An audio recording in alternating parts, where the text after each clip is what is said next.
Hi, my name is Jonathan Barsness, and this is my idea project. So for the idea project, we were tasked to change people's behavior,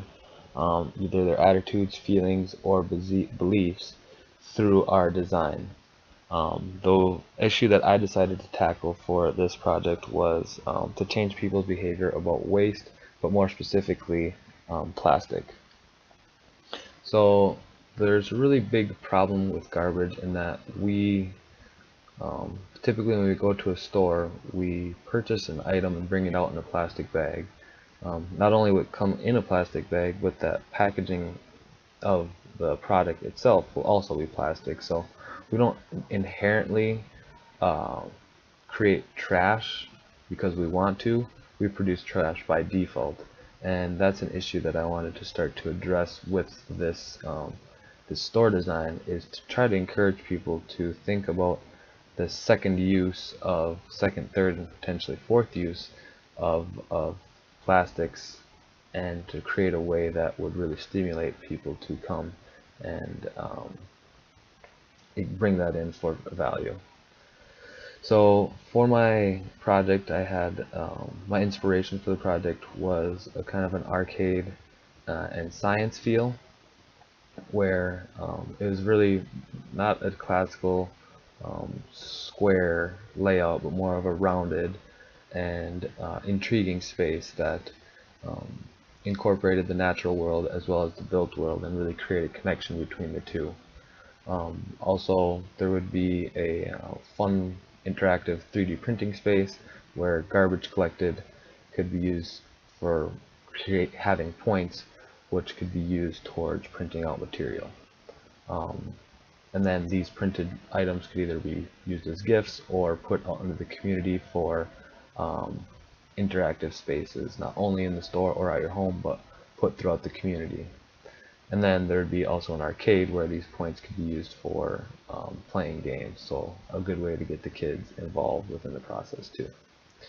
So kind of already mentioned, but there's the two personas that I'd be going after is the kids and then the children as well as the adults. So the children have a really large desire to play, don't have money, have a burgeoning creativity, a good aptitude for technology, are creative and motivated. So they're really going to catch on to this new system very quickly and will decide to go out, collect as much plastic as they possibly can, see that with the ability to bring this plastic into the store for points to play within the store will really give them the opportunity to have access to new things without the need to work. Well, they would need to work, but they wouldn't get money. So it would be just a different relationship with waste that would have them see waste turned into something that could be of a benefit for them. So I think this would have a really big impact on the adults as well, in seeing that their children's desire to either because they know that it's good or through the will of the children, really be able to have an impact on the environment and really can make a change. So they definitely want a better future for the children and would be really encouraged to um, show their children this opportunity, not only for them but for the parents to then potentially make really cool 3D printed things, whether it be bridges, components of a home, um, or just simply gifts that could be 3D printed with the guidance of some of the store staff. So since they really understand the importance of community, they'd be interested and intrigued at this new opportunity to, one, make the environment a cleaner place, but two, help the community thrive and see something new. So why would they care? There's really, I think we're starting to realize that excessive consumption is bad and that planned obsolescence is real. When we see the evolution of the iPhone from 2004 to 2014, so in the span of 7 years, we saw 10 different generations of iPhones. And there are some people who had all, some people who only had two or three in between, but the fact of the matter is that, we really um, we have a desire for new things, and as they come out, we feel pressured to purchase them and just to keep up with everybody. And so it's really important that we understand the value of past purchased products and really reuse these technical nutrients to have a second life or turn them into potentially perpetual assets. So according to Moore's law, technology is growing exponentially, and processor speeds are doubling every 18 months. So I feel that it's really important that we harness this ever expanding capacity to compute and use our globally connected world to come up with new ideas, new solutions, and new designs that are going to help make for the communities of the future, and that are really going to allow for us to thrive as a global society. So we have to use this technology for the better, because as third world countries have become first world countries, we need to make sure that they don't consume natural resources at such an increasing rate, so that we don't run out of resources, basically. So for this project, my vision was to create a space that got people rethinking about the shopping experience, and really to get them to come back to the store and give a second value to single-use plastic. The single-use, I would really want to incentivize people to collect that and make them more conscious about the human impacts on the natural environment, and really provide solutions for them to brainstorm, think of ways to mitigate their impact, and also create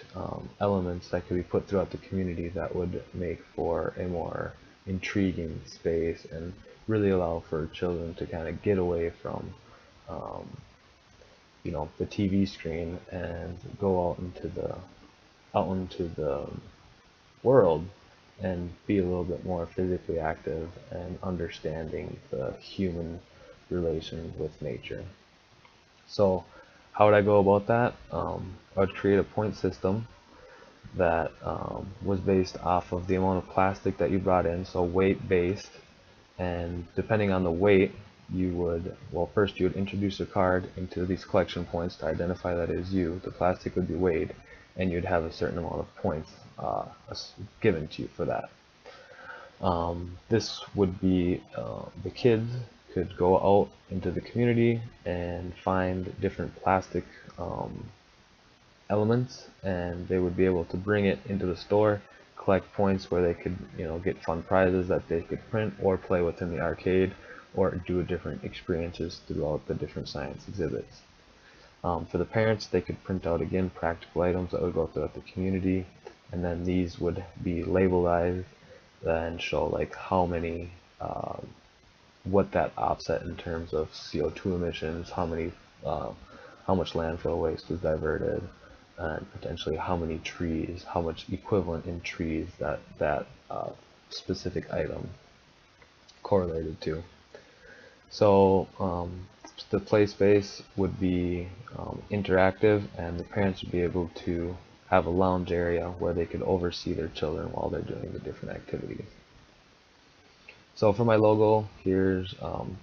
the evolution of it. I really wanted to create a connection between the biological and technical spectrums of the world. So the biological being the natural world, and the technical is the one that we humans have created, and then show that there's an ability for them to be recycled and be in harmony, and where we can reuse it and turn them into perpetual assets. So that's why in the green you have the leaf, and then in the red, or in the blue, excuse me, you have a sprocket representing the technical side. So for my store design, I modeled it off of the Hobby Lobby format, and decided to create a different version of it, because Hobby Lobby really represents overconsumption and cheap China-made products that are basically one-time use and there's not really much importance put on the product itself. It's just kind of trinkets, more like seasonal stuff, and not much durability is behind it. And so I decided to do a cradle to cradle store in the same format as them, so that way it could be recycled, or not recycled, but reproduced in the different locations across the world. So this is what the store would look like. In front is the different 3D printed elements, where people could kind of, when they're coming to the mall, have a nice space out front to engage and interact in. It's also a little it gives a sense of what the store really represents, with the big plastic dome over the top, which creates a connection to the built environment with the outdoor world and really creates a tie between the two. And then the facade uses natural rock elements to again distinguish it from, you know, more man-made products, and bring it back to something that was more natural. To the left is, so what would happen here is that at the recycling centers, even during when the store is closed, they could come to the cradle to cradle store, insert their card, and deposit their plastic items to collect points for future use within the store. So even if the store is closed, there'd be points at the store and then throughout the community, where you can see on the left there's a dump truck that would be able to go to the different collection points throughout the city to bring back the raw material for processing at the store. So here we get a top view of the space. The physical store is 100 feet by 75, and then you can see outside there's quite a bit of interactive space where people can still engage with the store, even if it's closed. So they can come out front there and kind of hang out, and there's nice space out front to encourage community engagement and have a space that's comfortable. So people would come in in the upper left hand corner of the store. That would be the space where they'd have a point of contact, and they would see directly the return and 3D print area. So again, since that's the currency of the store is plastic, they'd be able to introduce the plastic there in order to get points to either play in the arcade or print different items that they could take or dispatch throughout the community. The middle is the arcade, so that's the game space for the kids. The lower left is the science space, where there's interactive exhibits and different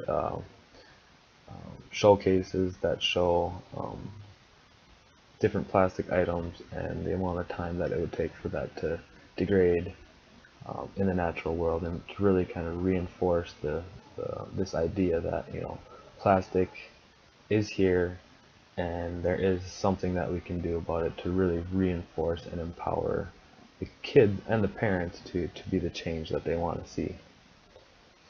And then in the lower right hand corner is a lounge / cinema space, where the lounge would be elevated and the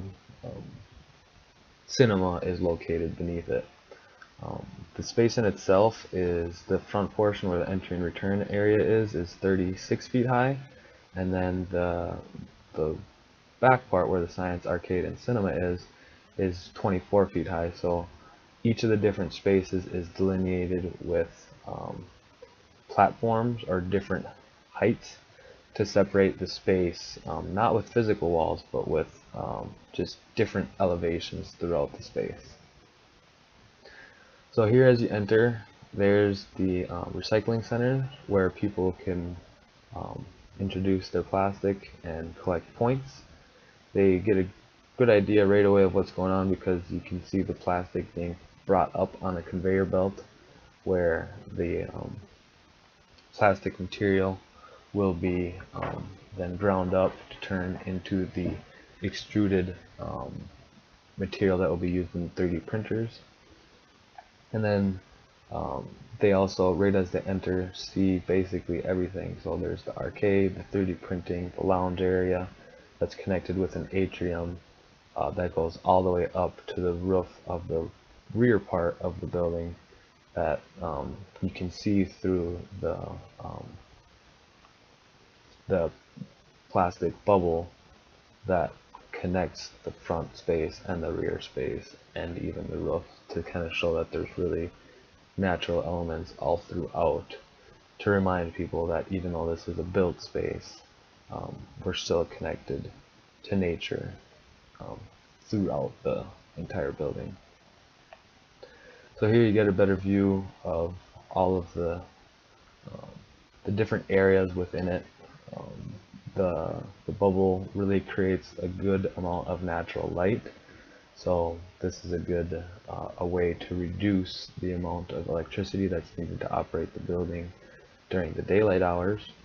and then it just creates overall more clear light quality rather than it just being artificial lighting. So here we get a good view of the from the arcade that shows us really the process of the return and earn. So where the plastic material is being brought up on a conveyor belt system to then be ground up on the far right hand side, where we have the machine that is really bringing this plastic back down to a more granular consistency to then be melted into the extruders for the 3D printer. And then there's there's multiple different 3D printers, and here it's just showing the different phases of the print so that people outside can see what's going on with the window, and then on the inside you also have an opportunity to see the different builds that people are creating at the moment. So here is the kid space. I mean, it could be the adult space too, but it's an area where there's the games, the different content that can be viewed or played with the points that they have earned from the plastic that they returned. So kids would basically be able to come in here and for however much plastic points they have, they'd be able to play the games, and you know that's again a good way of incentivizing them to make the change, to collect the trash that they're basically just putting in the bin to go into the landfill. They'll be like, hey, what the heck, like I can use that for games, so let's try to make an effort to sort it and use that for the future, for later. Here's the view of the science space with the displays and the different elements within it. So this would be just kind of an area where the kids would be able to get into some exhibits and see some of the impacts that plastic is having on our world. Here's the view of our lounge space for the adults up top, and then the cinema down below. So for the parents up top, they'd have a really good perspective of the whole entire store, kind of a more personalized space where they can just kind of relax amongst adults, get a good viewing of the conveyor system, of the different 3D printed elements that are up on the right, as well as being able to oversee their children who are playing in the arcade or in the science center area. So giving them a chance to really think collectively about what they're going to design, how they were going to engage the community, to be able to express their opinions and really get thinking about what they want to do and how they can make something unique for the community, to really put those plastic points to use and make something that's truly inspiring for for people, just to get them to realize that this is a really cool space where you can make a change without being a millionaire, because truly there's waste is abundant, and if you really set your mind to it, you could really make a big impact on the world just by collecting trash or plastic. And then below the lounge space would be a small theater space where just different eco documentaries are shown to again get people thinking about the whole idea, really, and how they can engage with um, with the community through the different ideas that are spurred after watching these different documentaries that run in. And these would be free to the community. That you wouldn't, you know, there's no need for money at this space, because it's more of a public education space. So, but again, a little bit more intimate because it's underneath the lounge, and really kind of creates a theater feel to it, and makes it so that, you know, there's a little bit more less sound, I guess, from all the other activities that are going on throughout the store. And then to kind of finish it off here, I wanted to show some examples of what we could see here in Bemidji with some of the different art, or the different 3D printed things from the store. So for example, you could have this space here, which is the waterfront park, and you could have different 3D printed elements scattered throughout it, creating lounge spaces for people. And then there'd be the commemorative plaques, which show, say for example, which family collected the points in order to print this element, and just really giving recognition to that family, because, you know, it wasn't just the item that they created, it was also all the trash that they collected. So on this plaque it would mention how much CO2 this offset, the equivalent, the amount of landfill waste that it represents. So instead of being buried under the ground for no good use, that amount of waste was not put in the landfill, and it was an item that could be used by other people. So not just for themselves, but for the good of the community and the world, really.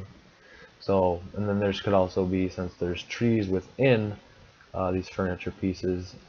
not only that helps reduce the carbon footprint, but there would be an equivalent of the amount of trees planted as a result of the non-use of carbon. So again, it wouldn't need to be just a park space, but it could be certain little nodes, or between intersections. So you see a park bench here and a little bike area. Well, you could put, again, these 3D printed elements there to kind of, you know, make it more visually appealing, intrigue, you know, people who are coming to Bemidji.